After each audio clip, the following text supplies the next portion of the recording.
OK，各位朋友大家好，賭神師兄又嚟啦。今日講嗰啲咧就比較 basic 一啲嘅，即係話基礎啦。咁我發覺咧就係講基礎嘅話，大家都仲願意即係聽得過癮啲咁樣。嗱，我今日分呢個紫微斗數嘅基本嘅結構。咁我哋講咧紫微斗數事實上即係等於一個國家，一個國家裏邊有皇帝。有皇帝啊，有啲謀臣啊，有啲宰相啊，有啲吉星、煞星，有啲將軍，有啲財星啊，即係好多撈埋埋咧，等於一個朝廷咁，百官咧叫朝貢啊。咁我哋講紫微坐午咧，就係一個最大㗎啦，因為紫微係皇帝啊嘛，北斗星座嘅阿頭啊嘛，北斗星主。咁而呢個紫微作為皇帝，佢坐喺南邊啊，呢度南邊咁樣向住呢邊嘅咧，即係南面而坐。咁呢個皇帝咧係最架勢㗎啦，咁樣啊，咁所以我哋講紫微坐午咧，就喺呢個紫微斗數裏邊咧嘅一個即係話好理想嘅結構咁樣。好啦，我哋先起呢個盤，紫微喺度。咁通常咧，我哋話紫微坐午有個府上朝門，呢個係一個格局嚟，府上朝門。咁我之前講大家就話用一句話就可以起到14粒正星啊！咁我今日再復述一次呢14粒係咩正星啦？用天府嚟起盤我哋記得府陰貪巨相梁，然後咧你係七煞三合位破軍喺呢度。再三合位落翻個貪狼咁，殺破狼嘅，即係貪一狼，即係貪狼啦咁。咁我哋話呢個府上朝門嘅格局咧，就係呢個天上，呢個天上同呢個天府咁樣一個三合位咁樣去肥住佢啦。咁呢個叫三合咁呢個三合叫做寅午戌係三合啦。咁有個天上有個天府朝住個紫微，咁呢個一個大格，咁呢個亦都叫做五位離居啊，極定唔係極離啊，係呢個係極嘅極，即係呢個極啦，就去到最極嗰個人，咁樣叫做其實就係講紫微啦。好啦，我哋講完話紫微係北斗星嘅一個帝座，一個皇帝，咁另外有成個紫微斗數有4個皇帝嘅，一個叫做紫微、太陽、太陰同天府，咁呢個係4個皇帝。紫微係北斗星嘅星主，太陽、太陰係中天系嘅星主，而天府咧係南斗即係北斗南斗啦，南極星嘅星主咁樣咁我哋話4個皇帝之後有吉星啊，有6個吉星。咩叫六吉咧？六吉就係左右魁燁昌曲祿馬，左係左輔啦，右係右弼啦，天魁天鉞文昌文曲，咁呢個叫六吉6粒吉星。如果加埋祿比咧，祿存啦，祿存同天馬嘅話咧，咁我哋叫做左右魁燁昌曲祿馬，叫做六吉啊。咁除咗6粒吉星之外，當然有吉星，亦都有煞星啦。咁6粒煞星係咩嘢咧？咁大家最熟嘅就火鈴啦，火鈴係一對嘅，羊陀亦都係一對嘅，空劫亦都係一對嘅。咁如果簡稱火鈴羊陀，我哋叫做4煞，加埋空劫咧就叫做6煞，6粒煞星咁解。咁你盤裏邊有2個將軍啊，咩將軍咧？一個叫做破軍，一個叫做七煞啦，係。咁我哋話有4粒財星，成個紫微斗數盤有4粒財星。第一個財星梗係天府啦第二粒財星叫做太陰啦，第3叫做武曲啦，第4咧就係祿存咁樣。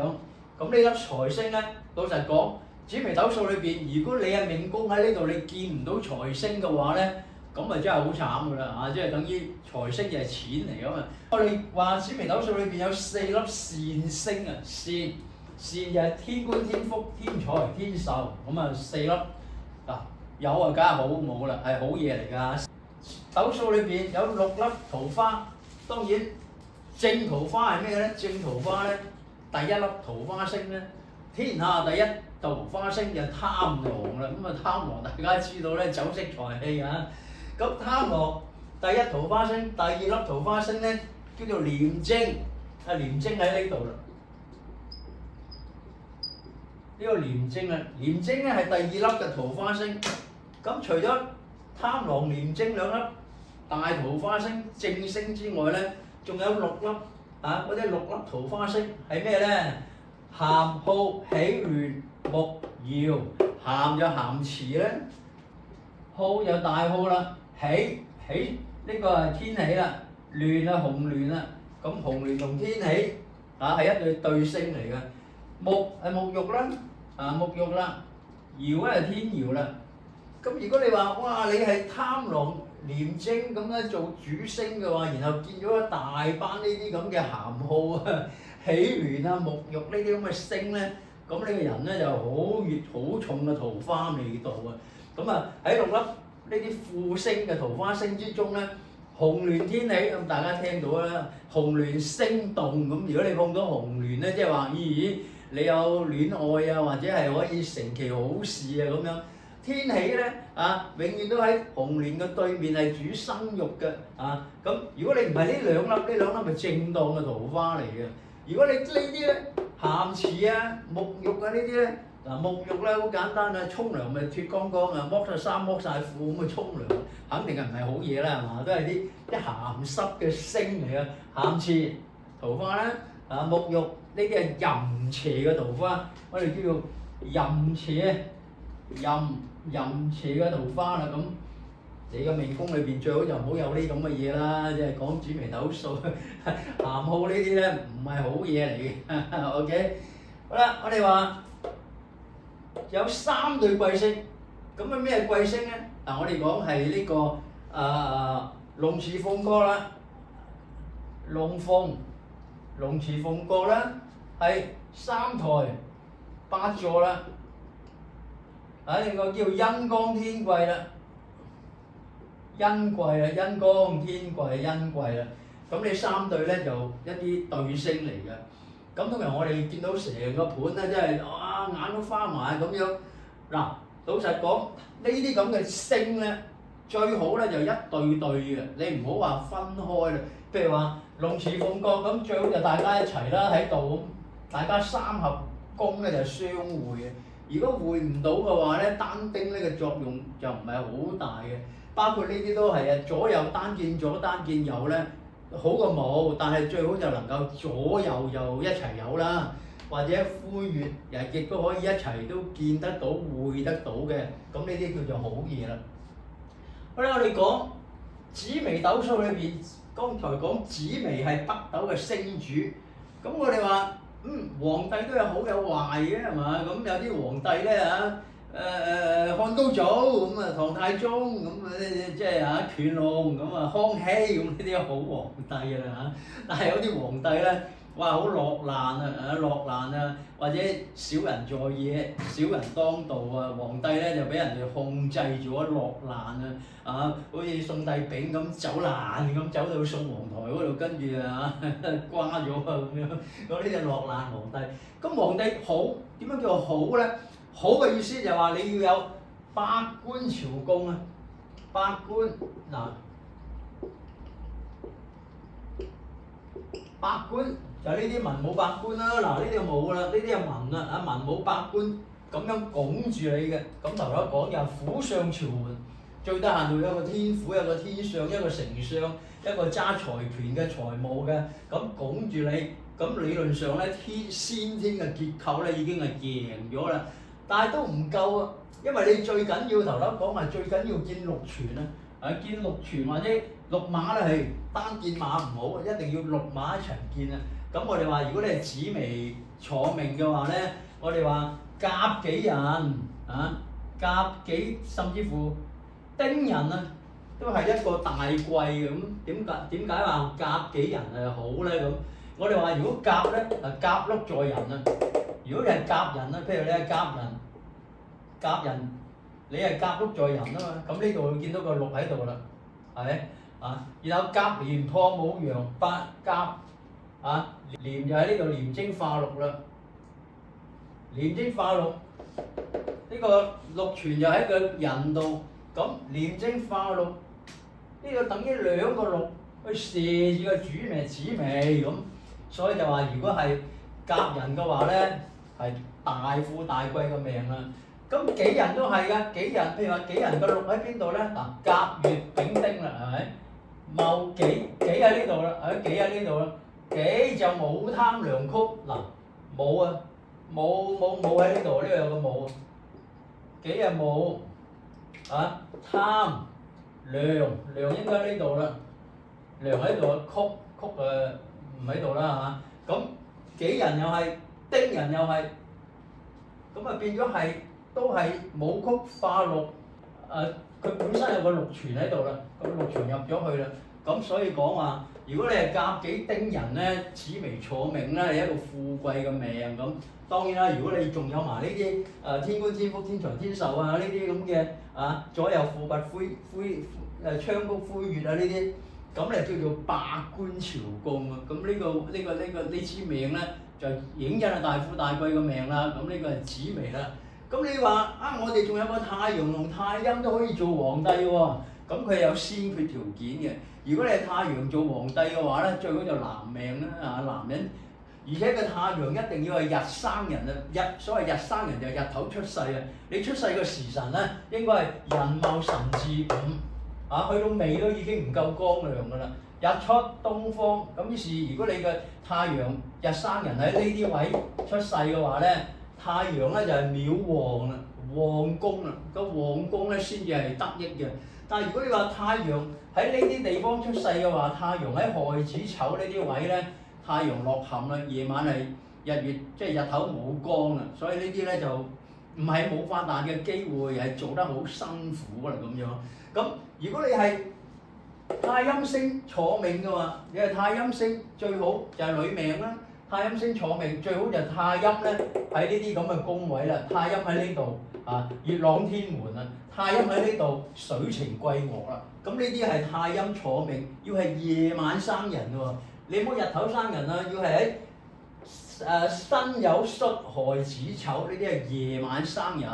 太陰坐命咧仲要坐呢啲入廟嘅命喎，咁呢啲亦都係太陰嗰個可以做皇帝啦。咁同樣你做皇帝嘅話咧，一樣係喜歡有百官朝貢啊。咁所謂朝貢就話你一定貢咧就係對面啦，咁樣對面嘅辰戌呢個子午係對住嘅咁如果你咁樣貢住佢咧，佢嘅力量係好大嘅。你咁樣雙花蝴蝶射住佢咧，佢嘅力量又係好大嘅。但係如果一個喺呢度，一個喺呢度咁樣都係朝貢得到，但係嗰個力量咧唔夠喺三合位嗰度咁勁啊！咁我哋再講就話呢個祿存啊，祿存呢個祿存係點起咧？祿存頭先講咧，甲祿在寅，乙祿在卯，咁手指篤篤啦，甲乙丙丁戊己，己祿在午啦，戊己戊己庚辛壬癸啦，咁呢個就係祿啦。咁我哋知道祿存咧，前邊係一定有陽陀嘅，有陽啊。如果你係甲祿在寅，呢個祿喺度，咁呢個咧就係一定有個陽啊，陽喺前邊啊。咁啊陀羅咧就喺後邊啊。咁通常就話陽陀咧就夾住個祿，如果你甲祿在寅，陽喺前面，陀羅喺後邊。咁呢個咧就話祿存，我哋講係財星咧，即係錢啦。咁喺佢前後咧都有一對陽陀喺度夾實你啲錢啊！咁如果你話你淨係成支命係得個祿存，個祿存咧就乜嘢都冇嘅咁，但係又有陽陀夾住你嘅，咁咧你就個人咧就會好小氣啦，或者好孤寒啊！因為點解？因為錢又唔係易揾啊！淨係得嗰個祿存喺個命宮裏邊，但係有個陽陀夾實你，咁於是你做人咧就使錢咧就好小心翼翼啦，唔敢大使啦，成日都驚人哋夾咗你啲錢啊！咁呢個陽陀夾住呢個宮位一定係夾祿存嘅。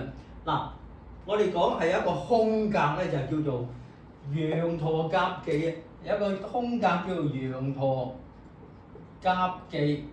咩叫夾忌啊？當呢度武曲相咧，呢度出現咗一個忌啊，相就冇得忌嘅嚇，咁武曲咧可以化忌嘅。武曲幾時化忌啊？譬如話壬人啦，壬人壬就娘子父母啦，父母喺壬人嘅時候咧就武曲化忌啦。如果一武曲化忌，原局已經羊陀夾，大限嚟個武曲化忌，羊陀就夾咗呢個忌啦。咁呢個宮位咧就真係好唔好㗎。如果你啲空星比較多嘅時候咧，呢啲位咧武曲化忌咧係好大鑊㗎。因為武曲化忌，除咗因為佢係財星化忌，最簡單嘅道理就係失財啦，唔見咗啲銀紙啊。另外一樣武曲係金屬嚟嘅，如果化為忌星嘅時候咧，就即係有流血。金屬嘅創傷啊，俾車撞親啦，交通意外啦，金屬嘅損傷啦咁，所以武曲化忌啊，同埋廉貞化忌咧，呢兩粒忌星咧係好不理想嘅。咁嗱，咁啊大約咁樣介紹咗一下紫微斗數嘅盤，即係呢個君神咩貴星啊咁樣喺度包圍住佢啊咁樣，咁呢個最基礎嘅紫微嘅盤啦啊。OK， 多謝。